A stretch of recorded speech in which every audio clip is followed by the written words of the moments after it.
curiosity. Reminder that when you are donating, you have the opportunity to place your donations towards various incentives.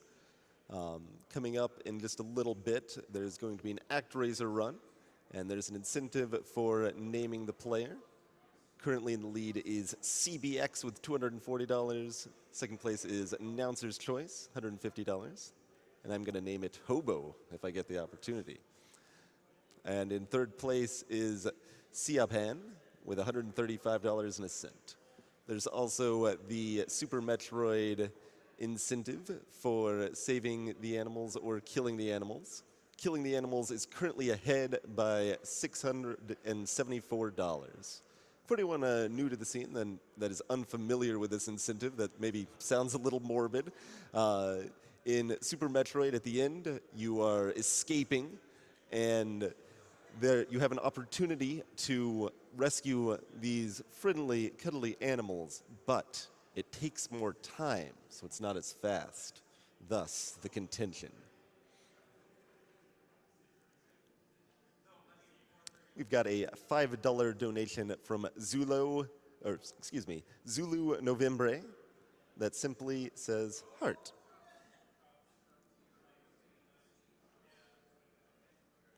We have a $10 donation from All-in-One Mighty that says, to all the hosts of GDQ, we love you.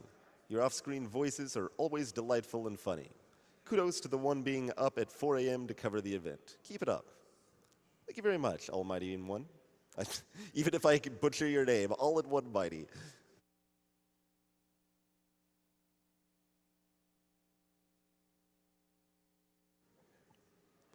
Also like to take a moment to plug one of our sponsors.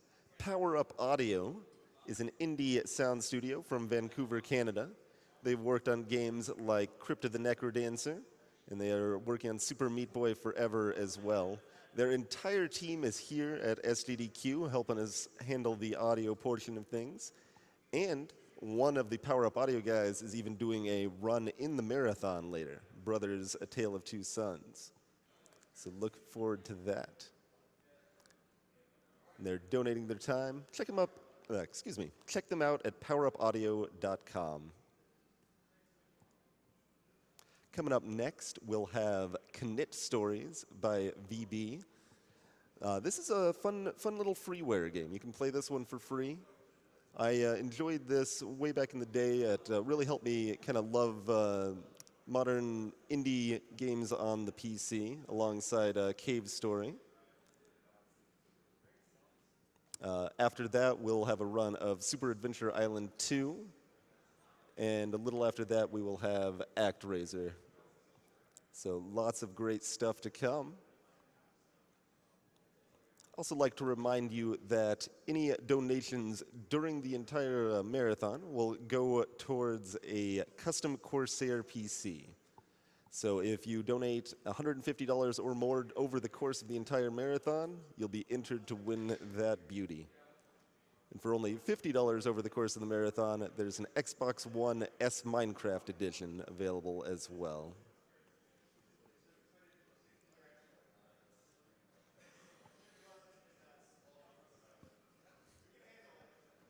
We've got a $20 donation from Chad Buchnecht that says, I hop into SGDQ and what do I hear other than the soothing voice of Twinge as our announcer? What a treat. Money goes to Twinge's Choice. Well, let's try to name the ActRaiser character Hobo. That sounds like fun. Appreciate the donation, even if I'm sure I butchered your voice or your name.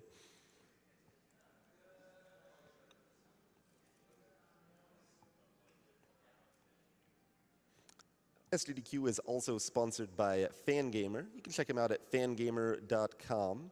They've got a lot of official merchandise for awesome games like Undertale, Hollow Knight, Hyper Light Drifter, and many more.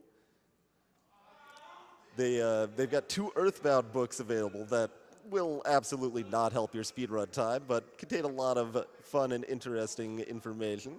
Got all sorts of great t-shirts, figurines, pins, plushes, and books. All profits from sales of GDQ merch goes directly to Doctors Without Borders. I'm actually wearing a Fangamer shirt right now.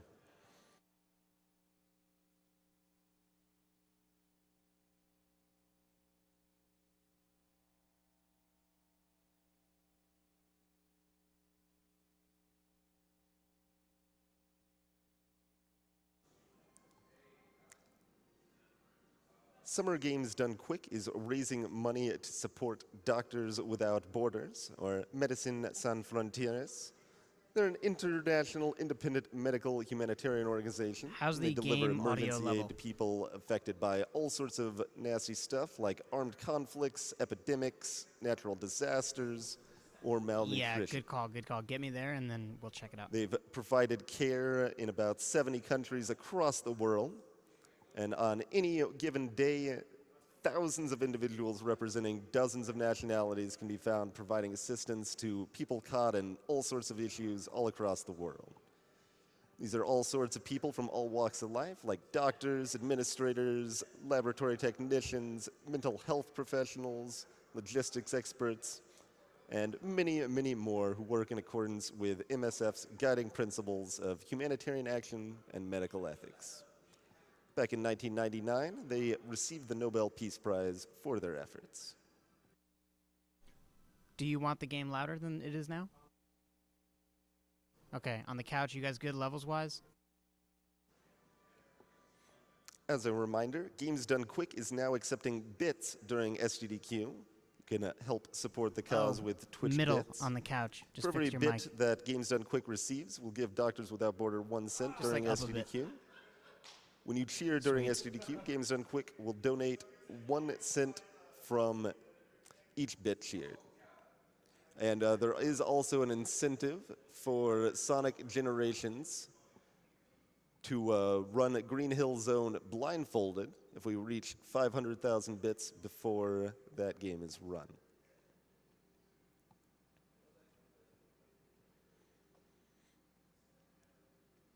Another one of our sponsors is Corsair, Corsair.com.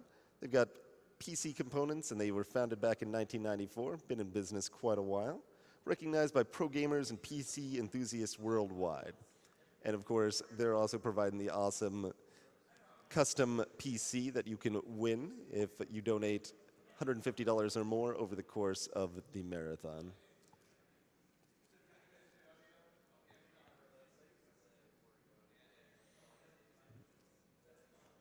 Another one of our sponsors is Pinball Done Quick. During this quick break, feel free to check out Pinball Done Quick on their side stream at twitch.tv/mlpinball.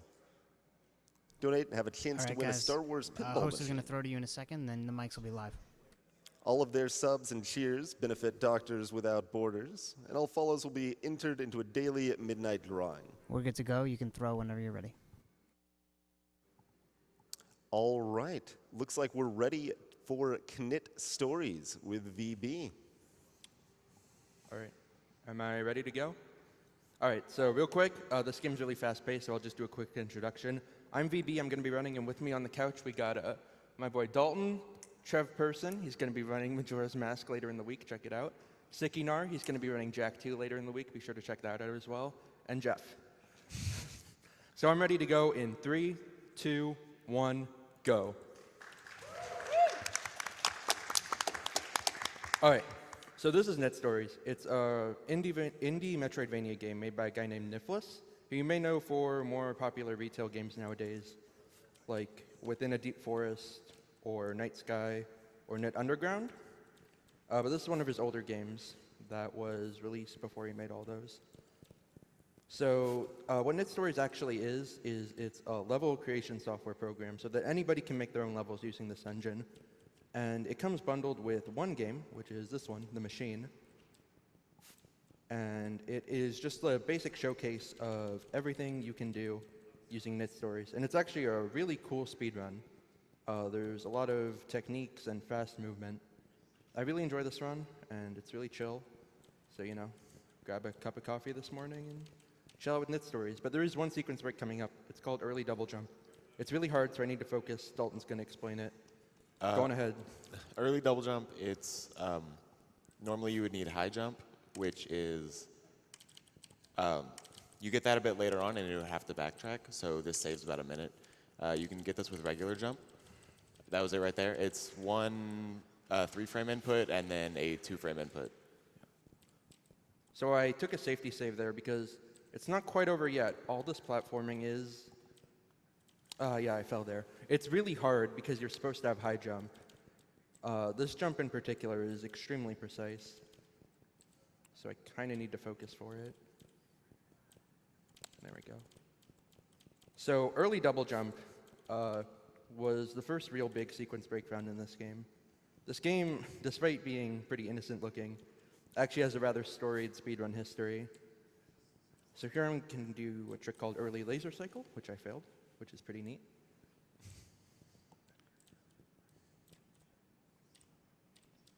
Cool, cool. Thankfully, though, after I jump over this guy, there is a save here. Also, I know there's no music, and that's boring, but there's going to be music later, I promise. It's just the first area that doesn't have music. And double jump. Cool, cool. That's early double jump. It's probably the hardest of all the sequence breaks, but we're past it now. So within the past couple months, Knytt Stories has actually gone over a pretty big renaissance as a speed game. And there's been a bunch of new tricks found, one of which is coming up right here. It's something called the flyer double jump. A little too late. And this allows us to do something called top route. And top route to high jump saves about 25 seconds, which is a huge save.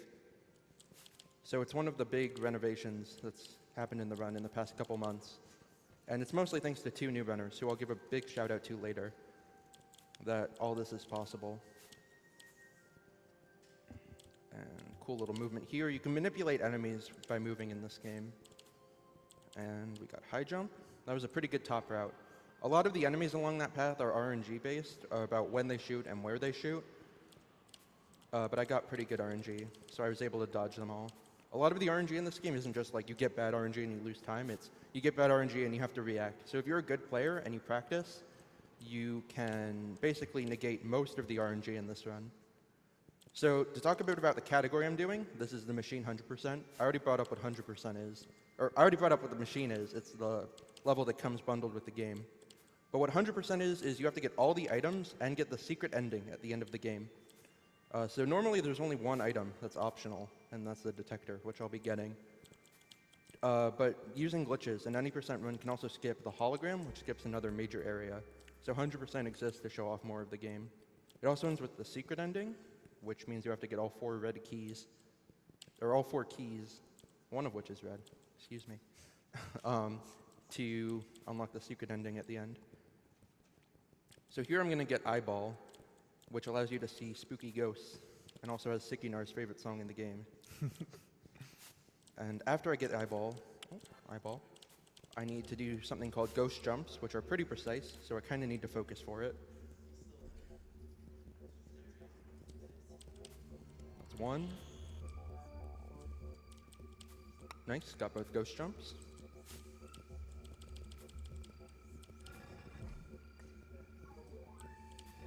And some, booby traps in this area.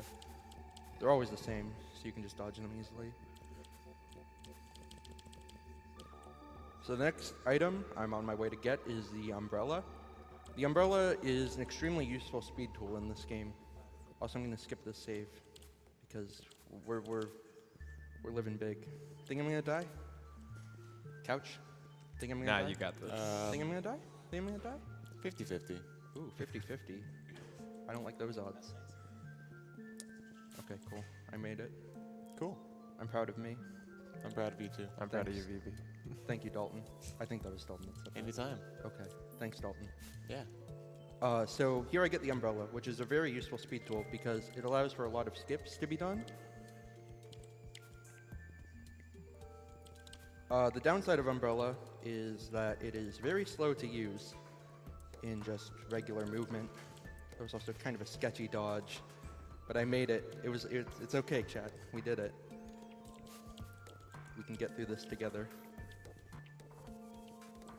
So here I'm going to go over the top of this part, and this is the first skip that's made possible with umbrella.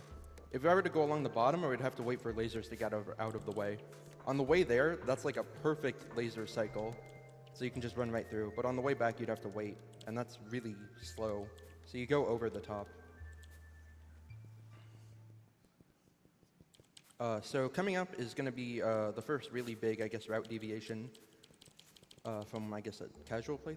I guess early double jump's a big deviation, but this is another big one. This is going to be the blue cave skip. Normally, to get back to the main area, you're supposed to go through blue cave, which is an area you'll be seeing later because it's where the secret ending is. But it's slow to go through it now, so I'm just going to do a skip called blue cave skip. It's actually the skip that's been giving me the most trouble recently, so hopefully I can get this decently fast. If it takes me a couple tries, I'm not going to be like too upset about it, but I do need to focus. Serious time.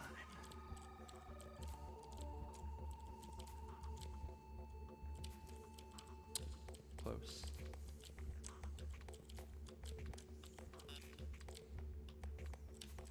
There we go.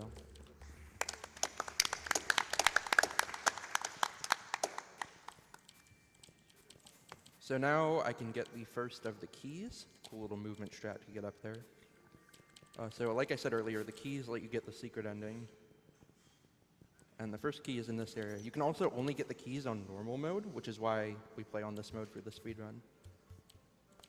Cool little strats here to try and avoid RNG as much as possible. I got very good RNG there. That flying guy can snipe you if he's too low, and it's not a fun time. So now I'm going to go to my favorite area in the speedrun, the summit.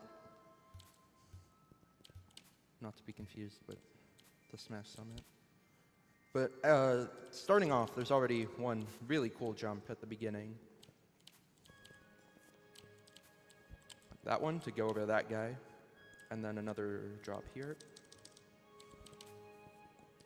And coming up is the double monkey room, which a lot of people consider to be the worst room in the speedrun. I got through pretty okay. You can get sniped really hard there. So I'm going to get the next key coming up, which is the yellow key. All right, and be sure to rate this drop on a scale of 1 to 10.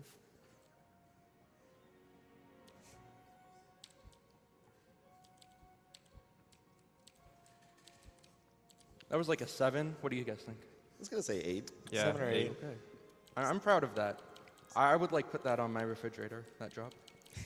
Frame it. Frame it. So what the hologram, the item I just got does is normally there's a lot of enemies that only attack you when you get close to them, but the hologram makes it so that they don't detect you when you get close to them. So it's really useful. It's required actually for casual playthrough to get around some enemies. Like I said, an ending percent run can skip it through glitches that I'll be doing later in this run because they are faster, but you still have to get hologram for the 100% definition. All right, so coming up is the detector item, which I mentioned earlier is the only truly optional item in this game. What it does is it makes Junie glow red when there's enemies near her, or blue. Junie is the main character, by the way. So it makes her glow red when there's enemies near her, and it makes her glow blue when she's near a secret entrance. But there's 3 pretty difficult tricks right in a row. The first one is going to be the bottom strat to get to purple key early. And the purple key is, you may have guessed it, one of the 4 keys I need to get to the secret ending. And there's a pretty tricky jump you can do to get up to it without having to float over a lot of stuff. It's not too bad. But after that, there's going to be a trick called laser double jump, which allows you to do a faster route to get down to detector. And then in the detector room itself is the hardest trick in the game that I'm only going to go for once. It's called the laser fast cycle, and it's a blind frame perfect jump. Getting into the lasers is pretty easy, but getting out is the blind frame perfect jump. That's the top route, or bottom route for purple key. Pretty easy. And here's going to be my attempt at laser double jump. Yeah, I failed it. I'll give it, no, I'll just take the normal route. No biggie. We've got a $50 donation from Manzome Bromide that says, always glad to see independent games getting more publicity. And very glad to Nicholas in particular to get a bit of the spotlight. Looking forward to the Knytt Stories run. And speaking of, we have a $517.06 donation from Nicholas. Nice. What's up? Okay, hold on 1 second. Before you read that, I need to go for this trick. I need to focus for it. Oh, that was really close. I was 1 frame off. Okay, now I'm just going to go for the regular cycle. You can read that donation now. Excellent. For those keeping track, that was the dev of this game who says, I'm super excited about your Knytt Stories run. Good luck on your run. Save the animals. There's actually a Knytt Stories level about saving the animals, so it's an easy choice. Nicholas has actually been extremely supportive of me running this game in GDQ. So shoutouts to him. It's really cool when indie devs and the speedrunning community can get together. All right, so now I'm going to make my way down to the most complex skip in the game. It's the machine out of bounds. So basically, this is going to look pretty similar to the other tricks, but I'm going to get out of bounds instead of just getting to another area. And I'll explain the effects of what that actually means after I do it, because it's a decently hard trick, so I kind of need to focus for it. Please don't clap until I get back inbounds, because getting back inbounds is almost as hard as getting out of bounds.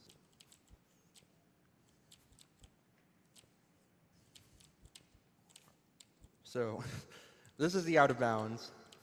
If you tilt your head and look, it's not just random squigglies. That text actually says void. So now I'm just going to float out of bounds for a while. How are you guys doing? Pretty good. How about you? Cool. So now I'm back in bounds, and now I'm in the purified area. So what that did was, normally you're supposed to go through the machine cave and turn off the machine, and that makes the world purified and not polluted anymore. But what actually happens in the game is when you turn off the machine, the game warps you to a purified map, because the game can't change maps like that. So what I did was I fell out of bounds on the polluted map and fell back inbounds in the restored map. And that skips the entire machine cave and most of the backtrack through the purified machine cave.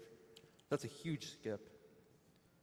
So now we just get the chill section of the run. Chill is code word for boring, by the way, in case you haven't figured that out yet. If you want to read a donation, now would be a good time. Absolutely. We have a $50 donation from Squishy Flan that says, hey, looking forward to this Knytt Stories run. I Same. just hope VB knows better than to eat the mushrooms. You hear that? Don't eat the mushroom. You'll find out what that's about very shortly. We got a $5 donation from Daniel145 that says, so much love for this game. All right, so I'm coming up on the regular ending, but that's not time, because the red key is actually an area that you can only access after, excuse me, after getting the regular ending. Like a thing in my throat. That's weird. I'm getting choked up. This speedrun's so good. Okay, I think it's good now. So now I can mash through that text. I'm in the congratulations area. Congrats. Thank you. This is the red key room. It gets pretty trivialized by hologram, because there's orbs only attack you, or only attack the hologram and not you. So now I just need to backtrack to Blue Cave, which I mentioned earlier. And there's one skip that lets me do that. But before I explain that, I just want to give a huge amount of shout-outs.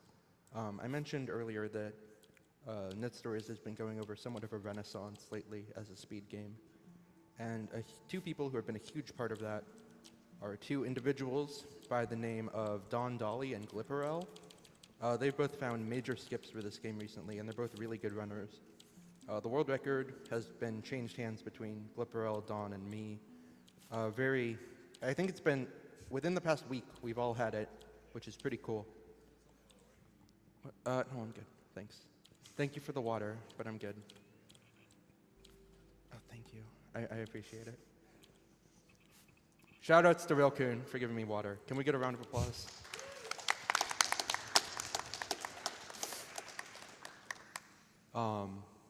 So yeah, a big shoutouts to both of those two people for making the speedrun a lot shorter. The world record dropped from 1644 to now it's at 1504. Big drop. And a few shoutouts to the original Knytt Stories runners, Avex300 and Mobius Man, who both ran this game back when there weren't a lot of skips. Speaking of skips, who's ready for the final skip? I am. Thanks, Dalton. Yeah. Cool. First try. Nice. Nice.